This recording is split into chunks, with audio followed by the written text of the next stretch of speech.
¿Qué harías si alguien te pusiera un micrófono en la mano y te dijera, cuéntale a todos para qué has venido?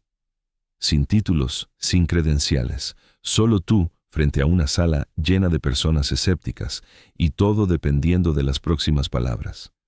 Eso es exactamente lo que pasa en una sinagoga de Nazaret en Lucas capítulo 4. Jesús se pone de pie, desenrolla un rollo y lee un pasaje de Isaías tan específico y tan audaz que la sala pasa de la admiración a la furia en el espacio de unos pocos versículos. Bienvenidos de regreso a todos. Yo soy John. Y yo soy Lauren. Este es el podcast de estudio bíblico de la Escuela Sabática para el tercer trimestre de 2026. Estamos en la serie Lucas, el Hijo del Hombre, Retratos de Jesús, parte 3. Y hoy es la lección 3, el Evangelio para los pobres. Si nos han acompañado en las lecciones 1 y 2, saben que pasamos 2 semanas dentro de Lucas, capítulos 1 y 2. Vimos a Dios entrar en la historia de manera silenciosa y personal, a través de anuncios de nacimiento, un bebé y un pesebre. Y luego, la semana pasada, en la lección 2, escuchamos los cantos que brotaron cuando la gente se dio cuenta de lo que había sucedido. María cantó. Zacarías profetizó. Simeón sostuvo a un niño y dijo que podía morir en paz. Ana dio gracias en el templo. El cielo había tocado la tierra y la gente no podía quedarse callada. Y esta semana todo se acelera. Lucas da un salto de aproximadamente 18 años, y la misión que fue susurrada en cantos y anuncios de nacimiento ahora se hace pública. La lección 3 se titula El Evangelio para los pobres, y nuestro texto clave abarca Lucas 3:10 al 14, Lucas 3:23 al 38 y Lucas 4:14 al 30, así que el territorio amplio es Lucas capítulos 3 y 4. El objetivo de la lección es explorar los comienzos de los ministerios públicos de Juan y de Jesús y ver cómo esos ministerios cumplen la antigua profecía de Isaías sobre las buenas nuevas para los pobres y los oprimidos. Y el versículo clave es uno de los enunciados de misión más compactos de toda la Escritura. Lucas 4:18, donde Jesús lee de Isaías y dice, «El Espíritu del Señor está sobre mí, por cuanto me ha ungido para dar buenas nuevas a los pobres». Ese versículo nos va a anclar hoy. Pero antes de llegar ahí, establezcamos el contexto, porque Lucas 3 y 4 están haciendo muchas cosas a la vez. La sección de reflexión de la lección señala que mucho de lo que Lucas cubre aquí es terreno conocido. Juan predicando el arrepentimiento en el Jordán, el bautismo de Jesús, las tentaciones en el desierto, el inicio del ministerio en Galilea. Si han leído Mateo 3 y 4 o Marcos capítulo 1, reconocerán el paisaje. Pero Lucas no está simplemente repitiendo lo que dijeron los otros evangelistas. Está curado el material. Está seleccionando y organizando detalles para construir un retrato que es distintivamente suyo. Y en ese retrato, ciertas cosas se enfocan con nitidez que los otros evangelios no desarrollan de la misma manera. 3 de esas contribuciones únicas se destacan de inmediato. Primero, las instrucciones específicas de Juan a las multitudes que vienen al bautismo cuando preguntan, ¿qué haremos? Segundo, la genealogía de Jesús que Lucas coloca en un lugar muy inusual. Y tercero, la escena en la sinagoga de Nazaret, donde Jesús lee Isaías 61 y declara que se ha cumplido. Y todo eso se conecta de vuelta con Lucas 1 y 2, de maneras que son profundamente intencionales. Los mismos temas siguen corriendo. El Espíritu Santo, la identidad de Jesús como Hijo de Dios, la salvación para los pobres y los marginados. Lucas está ganando impulso, como lo dice la lección, y se puede sentir. Déjenme leer ese comienzo de Lucas 3 para establecer el contexto histórico. Lucas hace lo que hizo en el capítulo 1, anclar la historia en tiempo real y en gobernantes reales. Lucas 3, 1 y 2. En el año 15 del imperio de Tiberio César, siendo gobernador de Judea Poncio Pilato, y Herodes tetrarca de Galilea, y su hermano Felipe tetrarca de Iturea y de la provincia de Traconite, y Lisanias tetrarca de Abilinia, y siendo sumos sacerdotes Anás y Caifás. Vino palabra de Dios a Juan, hijo de Zacarías, en el desierto. Fíjense lo que hace Lucas ahí. Nombra a 6 gobernantes políticos y religiosos, básicamente diciendo, esto no es leyenda, esto es historia. Y luego, justo en medio de todo ese poder terrenal, la palabra de Dios le llega a un hombre en el desierto, no a César, no a Pilato, a Juan, el hijo de Zacarías. Y esa conexión con Zacarías es Lucas siendo deliberado.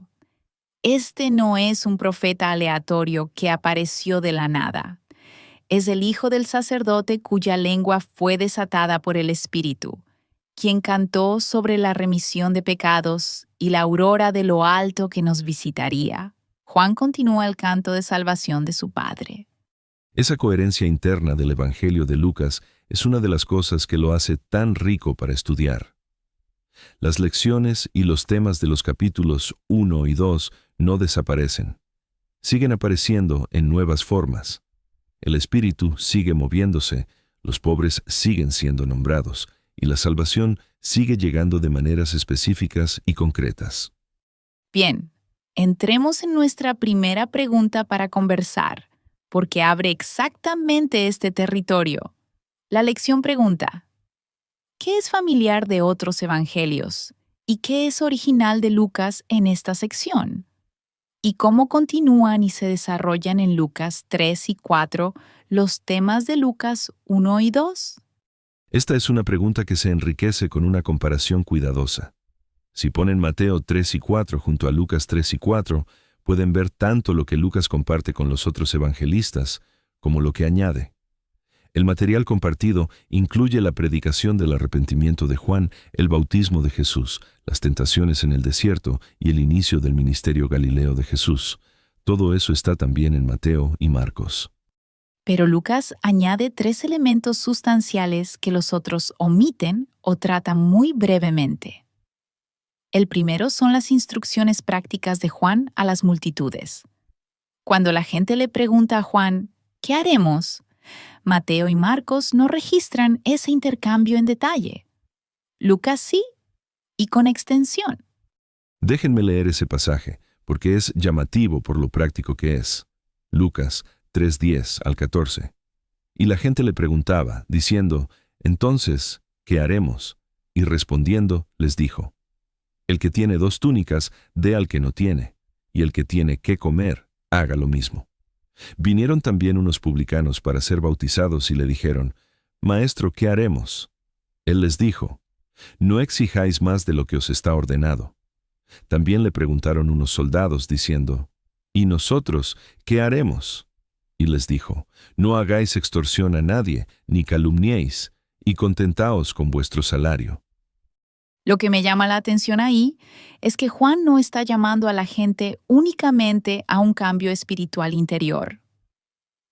Está describiendo cómo se ve el arrepentimiento en el cuerpo, en la cartera, en el trabajo, en el intercambio diario entre una persona y otra. Y fíjense quién está en la multitud. Publicanos, que eran ampliamente considerados colaboradores corruptos de Roma. Soldados, que tenían poder coercitivo sobre la gente común. Estos no son los que uno esperaría ver en una reunión de avivamiento, pero Juan no los rechaza. Les da una palabra específica para su situación específica. Esto hace eco del Magnificat de María en Lucas 1. María cantó sobre los hambrientos que serían saciados y los ricos que serían enviados vacíos. Juan está, básicamente, haciendo eso concreto. Comparte tu túnica extra, no extorsiones, no uses tu poder para oprimir. El arrepentimiento tiene una dimensión económica y social. Y esto es distintivamente Lucas. Su evangelio atiende constantemente a lo que el evangelio hace por los pobres, los marginados y los económicamente vulnerables. Eso no está ausente en Mateo o Marcos, pero Lucas lo pone en primer plano de una manera que da forma a toda su narrativa. La segunda cosa única de Lucas en estos capítulos es la genealogía. Y le vamos a dar su propia pregunta completa más adelante porque es genuinamente fascinante. Y la tercera contribución única es la escena en la sinagoga de Nazaret, de donde viene el versículo clave de toda la lección. Lo que es notable en la escena de Nazaret es que Lucas la usa para abrir el ministerio público de Jesús, mientras que Mateo y Marcos mencionan Nazaret más adelante y brevemente. Lucas la pone al centro y al frente como el momento inaugural. Esto es quién es Jesús, y esto es para lo que vino. Y en cuanto a la continuidad desde Lucas 1 y 2, el hilo que corre de manera más visible es el Espíritu Santo. El Espíritu concibió a Jesús en el vientre de María. El Espíritu descendió sobre él en el bautismo. El Espíritu lo llevó al desierto. Y luego Lucas 4:14 dice que regresó a Galilea, en el poder del Espíritu. Es el mismo Espíritu que llenó a Elizabeth, que llenó a Zacarías, que llenó a Simeón. El impulso es continuo. Otro hilo es el nombre Hijo de Dios. Gabriel le dijo a María que su hijo sería llamado Hijo del Altísimo. En el bautismo el Padre habla desde el cielo y dice, «Tú eres mi Hijo amado». Hasta los demonios en Lucas 4:41 claman, «Tú eres el Cristo, el Hijo de Dios». Simeón y el ángel del Señor ya habían declarado esto. Lucas no está introduciendo una idea nueva. Está confirmando lo que fue declarado desde el principio. Y luego está Isaías. Esto es algo que recorre toda la sección de maneras que son fáciles de pasar por alto si no estás buscándolo. Lucas cita a Isaías 40 como base del ministerio de Juan. Cita a Isaías 61 como base del anuncio de misión de Jesús. Pero las conexiones van incluso más profundo que esas dos citas explícitas. Las notas de estudio de la lección señalan, por ejemplo, que el anuncio de Gabriel en Lucas 1:19 usa lenguaje tomado de Isaías 40:9, donde el profeta habla de traer buenas nuevas, y el canto de María en Lucas 1 contiene ecos de Isaías 40:10. La profecía de Zacarías se nutre de Isaías 42:7.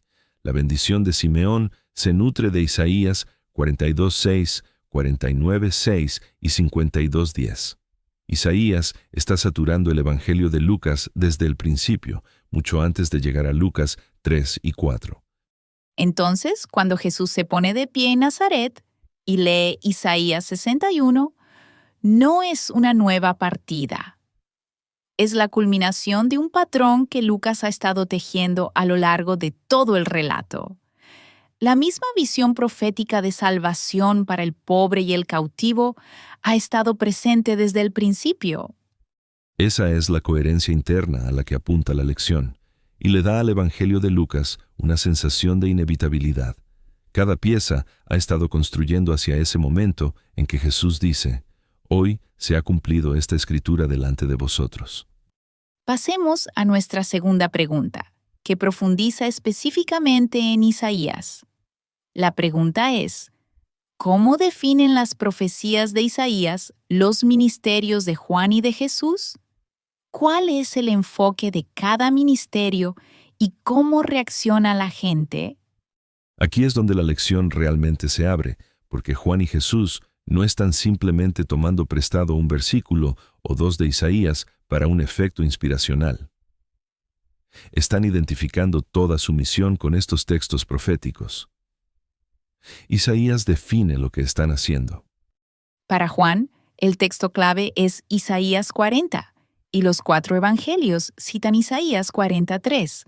Voz que clama en el desierto, preparad el camino del Señor, enderezad sus sendas. Pero Lucas, como es su costumbre, va más lejos. Cita hasta el versículo 5. Déjenme leer esa cita extendida de Lucas 3:4 al 6, como está escrito en el libro de las palabras del profeta Isaías, que dice, «Voz del que clama en el desierto, preparad el camino del Señor, enderezad sus sendas, todo valle se rellenará, y se bajará todo monte y collado. Los caminos torcidos serán enderezados y los caminos ásperos allanados, y verá toda carne la salvación de Dios. Esa última línea, verá toda carne la salvación de Dios, solo Lucas la incluye de Isaías. Y no es un añadido sin importancia, es una declaración de alcance. Esta salvación no es solo para Israel, es para toda carne. Ese es el corazón de Lucas desde el principio. E Isaías 40, en su contexto más amplio, es un pasaje de consuelo, de restauración, de Dios viniendo a su pueblo después del exilio. El ministerio de bautismo y arrepentimiento de Juan está enmarcado dentro de ese contexto. No se trata solo de culpa individual y perdón individual.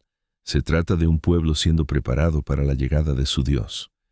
El bautismo de arrepentimiento para el perdón de los pecados, que Zacarías ya había profetizado en su canto en Lucas 1:77, es el corazón del Evangelio de Juan. El arrepentimiento no es simplemente sentirse mal por el pecado. Es un giro, una reorientación, un cambio concreto en la manera de vivir, como vimos en las instrucciones a la multitud. Y la reacción de la gente ante Juan es, al principio, receptiva. Las multitudes vienen, los publicanos vienen, los soldados vienen, hasta algunos fariseos y saduceos, aunque Juan es más duro con ellos. Hay un movimiento genuino hacia el arrepentimiento, pero también hay resistencia en la forma de Herodes, quien encarcela a Juan, algo que Lucas menciona en 3:19 y 20. El mensajero de las buenas nuevas termina en una mazmorra. Ese contraste entre la gente que responde y los poderosos que resisten va a resonar a lo largo de todo el Evangelio de Lucas. Los pobres y los marginados tienden a recibir las buenas nuevas. Los poderosos y los cómodos tienden a resistirlas. Ahora bien, para Jesús, el texto definitorio de Isaías es el capítulo 61. Y aquí es donde el relato único de Lucas sobre Nazaret se vuelve tan importante. Déjenme leer ese pasaje tal como Jesús lo leyó. Lucas 4:18 y 19. El Espíritu del Señor está sobre mí, por cuanto me ha ungido para dar buenas nuevas a los pobres. Me ha enviado a sanar a los quebrantados de corazón, a pregonar libertad a los cautivos y vista a los ciegos, a poner en libertad a los oprimidos, a predicar el año agradable del Señor. 5 cosas. Buenas nuevas para los pobres, sanidad para los quebrantados de corazón, libertad para los cautivos, vista para los ciegos, libertad para los oprimidos. Este es el enunciado de misión. Y cada una de estas cosas va a ser demostrada en encuentros específicos a lo largo del Evangelio de Lucas. Los pobres escucharán buenas nuevas, los ciegos verán. Una mujer encorvada durante 18 años se pondrá derecha. Un hombre poseído por demonios en un cementerio estará vestido y en su sano juicio. Zaqueo regalará la mitad de su fortuna. El ladrón crucificado escuchará: de cierto te digo que hoy estarás conmigo en el paraíso. Todo eso está dentro del marco de Isaías 61. Y la frase «el año agradable del Señor» es probablemente una referencia al año de jubileo de Levítico 25, el año en que las deudas eran canceladas, los esclavos eran liberados y las tierras eran devueltas. Jesús está anunciando que el jubileo ha llegado, no solo económicamente, sino espiritual, social y personalmente. Lo que hace tan explosivo ese momento en Nazaret es lo que sucede justo después. Lucas 4:20 al 22 nos dice que al principio la gente habla bien de él y se maravilla de las palabras de gracia, pero entonces Jesús dice algo que rompe el encanto. Dice que ningún profeta es aceptado en su tierra, y les da 2 ejemplos de las escrituras hebreas. Elías yendo a una viuda en Sarepta, que estaba en Sidón, una región gentil, y Eliseo sanando a Naamán el sirio, no a un israelita. Ambos casos en que la gracia de Dios fue más allá del pueblo del pacto. Y ahí es cuando la multitud cambia. Lucas 4:28 al 30 dice que se llenaron de ira, lo sacaron de la ciudad y lo llevaron al borde de un monte para lanzarlo. Pero él pasó por en medio de ellos. La reacción ante Jesús sigue el mismo patrón que vimos con Juan. Apertura inicial, luego resistencia cuando las plenas implicaciones del Evangelio se hacen claras. Porque si la salvación es para toda carne y no solo para nosotros, entonces nuestra posición privilegiada no es lo que pensábamos. Eso es una palabra difícil. Y fue difícil para la gente de Nazaret. Querían que el chico del barrio hiciera milagros para ellos. No querían escuchar que la gracia de Dios llega más allá de sus fronteras hasta los de afuera. Y eso es exactamente lo que Lucas está presionando en sus lectores desde el inicio de la narrativa del ministerio. El Evangelio no es una posesión, es una misión. Y esa misión está orientada hacia los pobres, los cautivos, los ciegos y los oprimidos, quien quiera que sean y donde quiera que estén. Muy bien. Pasemos a la pregunta 3, porque esta es genuinamente una de las preguntas estructurales más interesantes del Evangelio de Lucas. ¿En qué difiere la genealogía de Lucas de la de Mateo y cómo sirve al retrato único de Jesús que hace Lucas? Me encanta esta pregunta porque las genealogías son una de esas partes de la Biblia que la gente tiende a saltarse. Y la genealogía de Lucas está colocada en un lugar tan inesperado que casi exige una segunda mirada. Mateo pone su genealogía al principio mismo de su Evangelio, antes de cualquier otra cosa. Es lo primero que lees. Lucas pone su genealogía en medio del capítulo 3, intercalada entre el bautismo de Jesús en los versículos 21 y 22 y la narrativa de la tentación que comienza en el capítulo 4. Esa ubicación por sí sola está diciendo algo. La genealogía de Mateo es un puente de Abraham a Jesús, estableciendo que este rey ha llegado en la culminación de la historia de Israel. Es una genealogía que avanza hacia adelante, anunciando una llegada. La genealogía de Lucas corre en dirección opuesta. Comienza con Jesús y retrocede. Jesús, hijo de José, quien fue hijo de Elí, y así sucesivamente, hasta llegar no solo a Abraham, sino a Adán. Y termina con una frase que es silenciosamente asombrosa. Adán, hijo de Dios. Entonces Lucas enmarca su genealogía entre dos momentos en que Jesús es llamado Hijo de Dios. En el bautismo, en el versículo 22, el Padre dice, «Tú eres mi Hijo amado». Al final de la genealogía, en el versículo 38, Adán es llamado Hijo de Dios. Jesús es el nuevo Adán. Y ese es el peso teológico que Lucas está cargando aquí. La genealogía de Mateo enfatiza la judeidad de Jesús. Él es el heredero de Abraham, el heredero de David, el cumplimiento del pacto de Dios con Israel. Es rey. Ese es el retrato de Mateo, y es verdad. El retrato de Lucas es más amplio. Al trazar la línea de Jesús hasta Adán, Lucas está diciendo que Jesús pertenece no solo a Israel, sino a toda la humanidad. No es meramente el Mesías judío, aunque lo es. Es el segundo Adán, el que viene a hacer lo que el primero Adán no pudo hacer. Y colocar la genealogía justo antes de la narrativa de la tentación es Lucas mostrando su intención. Adán y Eva cayeron ante la tentación de la serpiente en el jardín. Ahora el nuevo Adán enfrenta al tentador en el desierto y no cae. Lo que se perdió en Génesis 3 ahora está siendo recuperado en Lucas 4. El espíritu que se movía sobre las aguas en Génesis 1 es el mismo espíritu que llena a Jesús y lo lleva al desierto. Este es lenguaje de nueva creación. El alcance de la genealogía de Mateo llega hasta Abraham, el padre de la nación judía. El alcance de la genealogía de Lucas llega hasta Adán, el padre de toda la raza humana. Esa diferencia de alcance refleja la diferencia de énfasis. Mateo está escribiendo para una audiencia judía y enfatizando que Jesús es el Mesías de Israel. Lucas está escribiendo para una audiencia más amplia y enfatizando que Jesús es el Salvador de toda la humanidad. Y eso se conecta directamente con el ministerio que Jesús anuncia en Nazaret. El Evangelio es para los pobres, para los cautivos, para los ciegos, para los oprimidos. No solo para un grupo étnico o una tradición religiosa. La genealogía traza el alcance de esa salvación hasta el comienzo mismo de la historia humana. También hay un punto sobre la diferencia en los nombres listados entre David y Jesús. Mateo traza la línea real a través de José, estableciendo el derecho legal de Jesús al trono de David.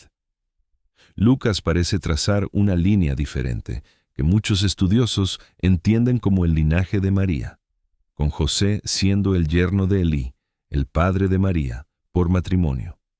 El texto en Lucas 3:23 dice que Jesús era, según se creía, hijo de José, que es la manera de Lucas de recordarnos el nacimiento virginal. Se reconoce la paternidad legal de José, pero Lucas también deja espacio para la realidad biológica de que María es la progenitora humana. Y la línea de María también pasa por David, conectando a Jesús con la promesa real, tanto por línea legal como por línea biológica. Lo que hace la genealogía de Lucas, cuando uno se detiene a mirarla, es reclamar toda la extensión de la historia humana para Jesús. Desde Adán hasta el momento presente, Jesús se identifica con todos nosotros. No está por encima de la humanidad mirando hacia abajo. Está dentro de la humanidad, cargándola desde adentro. Ese es el retrato del Hijo del Hombre. Y por eso Lucas eligió trazar la línea hasta el principio, no para aburrirnos con nombres, sino para mostrarnos el alcance total de la encarnación. Cada nombre en esa genealogía es un ser humano real, con una vida y una historia. Y Jesús está conectado con cada uno de ellos. Carga el peso de ese linaje humano completo al desierto, a Nazaret, a la cruz. ¡Qué manera tan hermosa de expresarlo! Pasemos a nuestra cuarta pregunta para conversar, que es más personal y más abierta. La pregunta es, ¿qué les resuena más de esta sección y por qué? ¿Y cómo informan o desafían los ministerios de Jesús y Juan su propio concepto de ministerio? Esta pregunta nos invita a acercarnos personalmente al material, que es exactamente donde debe aterrizar un estudio como este. Hemos cubierto mucho terreno, el contexto histórico, las conexiones con Isaías, la genealogía, el episodio de Nazaret. Ahora la pregunta es, ¿qué está haciendo algo en ti? Para mí, lo que sigue volviendo es la especificidad del Evangelio en estos capítulos. No es una vaga invitación a sentirse mejor con la vida. Juan le dice a la multitud que regale una túnica. Le dice al publicano que deje de engañar a la gente. Le dice al soldado que deje de usar el miedo como herramienta de gestión. Eso es tan concreto como puede ponerse.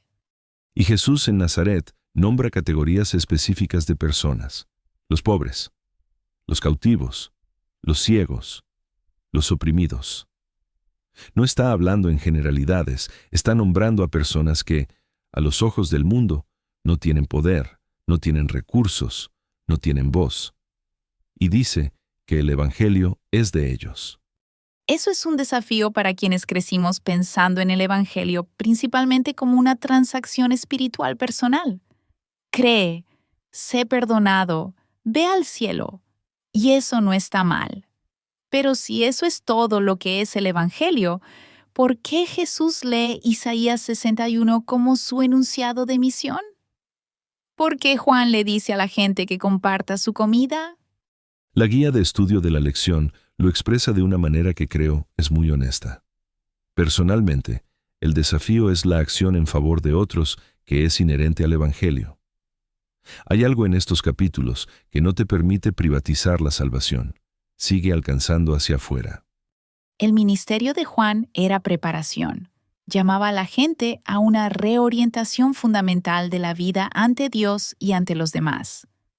El ministerio de Jesús era cumplimiento. Trajo la llegada real de aquello, para lo que Juan estaba preparando a la gente. Y los dos, de maneras distintas, apuntaban más allá del individuo hacia la comunidad, hacia el prójimo, hacia el extraño, hacia el que tiene necesidad. Y las reacciones de la gente en estos capítulos son instructivas para pensar en nuestros propios ministerios. Cuando Juan predica, las multitudes vienen, pero Herodes resiste. Cuando Jesús lee Isaías 61 en Nazaret, la gente inicialmente está asombrada, pero cuando las plenas implicaciones llegan, quieren lanzarlo por un precipicio. Lo que me dice que el Evangelio, cuando es realmente el Evangelio, en algún momento va a ser incómodo. No porque debamos intentar incomodar a la gente, sino porque las buenas nuevas para los pobres tienden a sonar como malas noticias para quienes prefieren el statu quo. Jesús no suaviza el mensaje para retener a la multitud. Les recuerda a Elías y a Naamán y deja que las cosas caigan como caigan.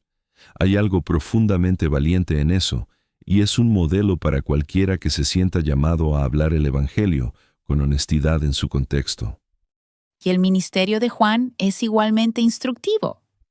No le da a todos la misma respuesta cuando preguntan, ¿qué haremos?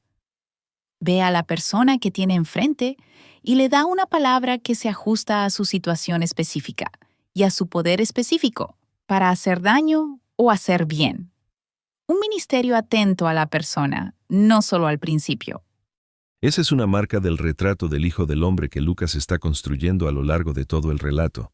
Jesús ve a los individuos. Lucas nombra a los individuos. El Evangelio llega a vidas específicas, no solo en anuncios generales, y nuestro ministerio, cualquiera que sea su forma, está moldeado por esa misma atención. Entonces, si te estás preguntando cómo tu concepto de ministerio se alinea con lo que vemos en Lucas 3 y 4, la pregunta podría ser, ¿quiénes son los pobres en tu contexto? ¿Quiénes son los cautivos? ¿Quiénes son los que no tienen vista, ni voz, ni libertad? Porque el Evangelio que Jesús anuncia está específicamente orientado hacia ellos. Y eso no pretende ser una pregunta de culpa. Pretende ser una pregunta que ensancha.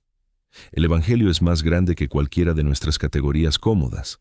Y Lucas 3 y 4 siguen empujando las fronteras hacia afuera, hacia toda carne. Eso nos lleva a la pregunta de reflexión, con la que cierra la lección, y fluye directamente de todo lo que hemos estado discutiendo. La pregunta es, ¿la definición del Evangelio que hace Jesús en Isaías 61 con respecto a su misión difiere de tu propio concepto de lo que es el Evangelio? ¿Y cómo se comparte? ¿Por qué? Quiero quedarme con eso un momento, porque es una pregunta honesta y merece una respuesta honesta. Creo que para muchos de nosotros, el primer Evangelio que aprendimos fue personal y vertical.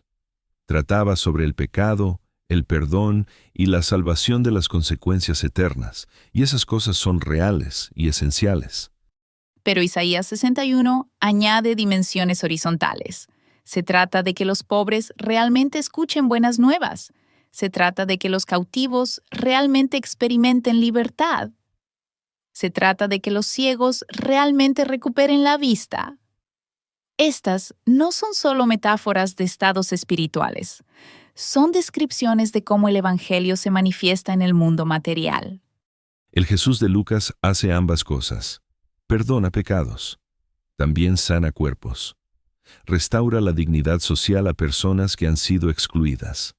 Se sienta a la mesa con personas con quienes nadie más come. Lo vertical y lo horizontal no están en competencia. Son dos dimensiones del mismo Evangelio. Y creo que la respuesta honesta para muchos de nosotros es que hemos heredado un Evangelio que es sólido en lo vertical, pero poco desarrollado en lo horizontal. Y Lucas 3 y 4 son una invitación a dejar que la misión completa de Isaías 61 dé forma a cómo entendemos y practicamos las buenas nuevas. También hay algo personal en la pregunta sobre ¿para quién pensamos que es el Evangelio?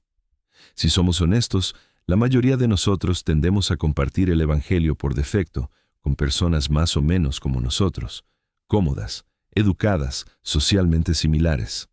Jesús lee un texto que nombra específicamente a los pobres, los cautivos, los ciegos y los oprimidos como los destinatarios primarios. Eso no significa que el Evangelio excluya a los cómodos. Significa que el Evangelio, plenamente entendido, tiene una atracción gravitacional hacia los márgenes. Es buenas noticias para las personas que el mundo ha decidido que no merecen muchas buenas noticias, y esa orientación debe moldear dónde y cómo lo compartimos. Entonces quiero invitarte como oyente a quedarte con esa pregunta esta semana.